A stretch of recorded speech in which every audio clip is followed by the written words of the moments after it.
আজকে আমরা যে শিক্ষা প্রতিষ্ঠানে এসেছি এটি আলহাজ কোরবান আলী ভাই সাহেবের একটি ঐকান্তিক স্বপ্ন।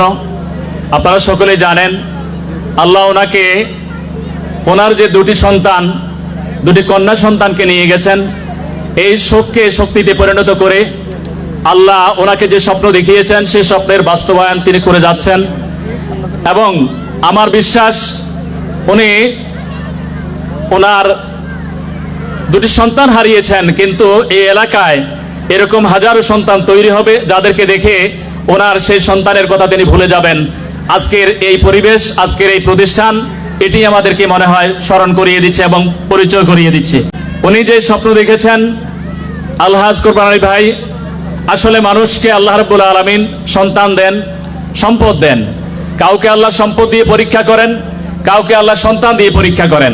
আমার মনে হয় কোরবান আলী ভাইকে আল্লাহ রাব্বুল আলামিন দুটো দিয়েই ওনাকে পরীক্ষা করেছেন, সন্তান দিয়েও ওনাকে পরীক্ষা করেছেন। উনি কতটুকু ধৈর্য ধারণ করতে পারেন, সন্তানের শোককে উনি কিভাবে শক্তিতে পরিণত করতে পারেন। এবং সম্পদ দিয়েছেন, সেই সম্পদ দিয়েও আল্লাহ ওনাকে পরীক্ষা করছেন যে সম্পদ কিভাবে তিনি আল্লাহর রাস্তায় ব্যয় করেন, কোন পথে তিনি ব্যয় করেন। আমার মনে হয় তিনি সন্তানের পরীক্ষা দিয়েও তিনি উত্তীর্ণ হবেন, কারণ এই সন্তানকে শোককে তিনি শক্তিতে পরিণত করে এই এলাকার মানুষের সন্তানগুলোকে তিনি আদর্শ সন্তান রূপে গড়ে তোলার জন্য যে পদক্ষেপ গ্রহণ করেছেন, এটি আমাদের জন্য, এলাকাবাসীর জন্য অত্যন্ত গৌরবের বিষয়। এবং শুধু তাই নয়, শিক্ষা প্রতিষ্ঠান গড়ে তুলেই তিনি শেষ করেন নাই, বরং সম্পদ দিয়ে মানুষের সন্তানগুলোকে নিজের সন্তান রূপে গড়ে তোলার জন্য তিনি যে পদক্ষেপ গ্রহণ করেছেন, আল্লাহ যেন ওনাকে এই পদক্ষেপটাকে সদকায়ে জারিয়া হিসেবে কবুল করে, এই প্রতিষ্ঠানকে সদকায়ে জারিয়া হিসেবে কবুল করে ওনার পরিবারকে যেন আল্লাহ ধন্য করে, সকল বলি আমিন। সম্মানিত হাজিরিন, উনি যেই প্রতিষ্ঠান গড়ে তুলেছেন, আমাদের সম্মানিত প্রধান শিক্ষক, হরিচর স্কুলের প্রধান শিক্ষক, তিনি বলেছেন যে এটি বিদেশি শিক্ষা প্রতিষ্ঠানের মতোই তিনি গড়ে তুলেছেন।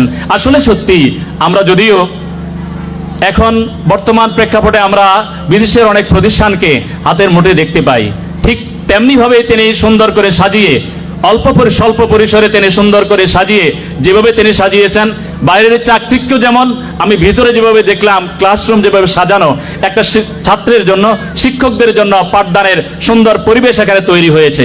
আমার বিশ্বাস আপনারা যদি আপনাদের সন্তানগুলো দিয়ে এই শিক্ষা প্রতিষ্ঠানকে সাজান, আমার মনে হয় আপনাদের সন্তানগুলো আদর্শ সন্তান রূপে গড়ে উঠবে।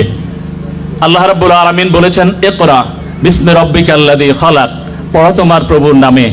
এই পড়ো পড়ো পড়ো, এই কথাটুকু আমাদের জীবনের জন্য একটি বিশাল শিক্ষা, এবং শুধুমাত্র শিক্ষাই নয়, বরং শিক্ষা একটি ইবাদত।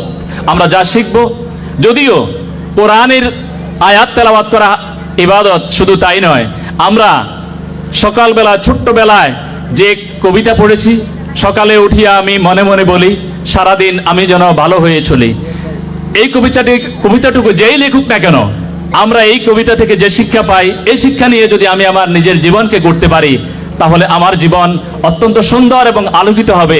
এবং এই কবিতার আলোকেই যদি আমি নিজকে গড়ে তুলি, তাহলে আমি মনে করি এই কবিতাই আমার জন্য একটি আনন্দের বিষয়, আমার ইবাদতের একটি অন্যতম বিষয়। আল্লাহ রাব্বুল আলামিন আমাদেরকে পড়ার জন্য বলেছেন, আর সেই পড়া শিক্ষা প্রতিষ্ঠান আমাদের শাহজাহান ভাই অত্যন্ত সুন্দর করে বলেছেন যে শিক্ষার ক্ষেত্র হচ্ছে দুইটি, একটি হচ্ছে পারিবারিক শিক্ষা, আরেকটি হচ্ছে শিক্ষা প্রতিষ্ঠানের শিক্ষা। আমরা পারিবারিক শিক্ষা যেভাবে সন্তানকে গড়ে তোলার চেষ্টা করি, অনেক কিছু শিক্ষা প্রতিষ্ঠান দিতে পারে না, যেটা মায়েরা দিতে পারে, বাপেরা দিতে পারে। মা বাপ ঘরে বসে পারিবারিক যে শিক্ষা আমরা দিয়ে থাকি, সেটাই হচ্ছে মৌলিক শিক্ষা, এবং এখান থেকেই তার শিক্ষার ভিত্তি গড়ে ওঠে। এরপরে প্রাথমিক শিক্ষা, এখানে যদি আমরা প্রাথমিক শিক্ষাটাকে সুন্দর করে দ্বীনি শিক্ষার পরিবেশ তৈরি করে, আজকে আলহাজ কোরবান আলী ভাই যেভাবে সাধারণ শিক্ষার পাশাপাশি ধর্মীয় শিক্ষার আয়োজন রেখে আপনার সন্তানটাকে একদিকে কোরআনী শিক্ষা, একদিকে ধর্মীয় শিক্ষা, অপর দিক থেকে সাধারণ শিক্ষা শিক্ষিত করে গড়ে তোলার জন্য যে সুন্দর আয়োজন রেখেছেন, আমার মনে হয় আপনাদের এই সন্তানগুলো নেক সন্তান তৈরি করার ক্ষেত্রে উনি যে পদক্ষেপ গ্রহণ করেছেন, এই ক্ষেত্রে ওনার পদক্ষেপ আল্লাহ যেন কবুল করে, এই পদক্ষেপকে যেন আমরা সকলে সহযোগিতা করতে পারি, আল্লাহ যেন এই প্রতিষ্ঠানের প্রতি রহমত তাজিল করে প্রতিষ্ঠানকে কবুল করে, সকল বলি আমিন। আমরা যারা অভিভাবক আজকে রয়েছি, মারা এসেছি, আব্বারা এসেছি, আমরাও আমাদের সন্তানগুলোকে গড়ে তোলার জন্য অবশ্যই আমাকে আগে আদর্শ পিতা এবং আদর্শ মাতা হতে হবে।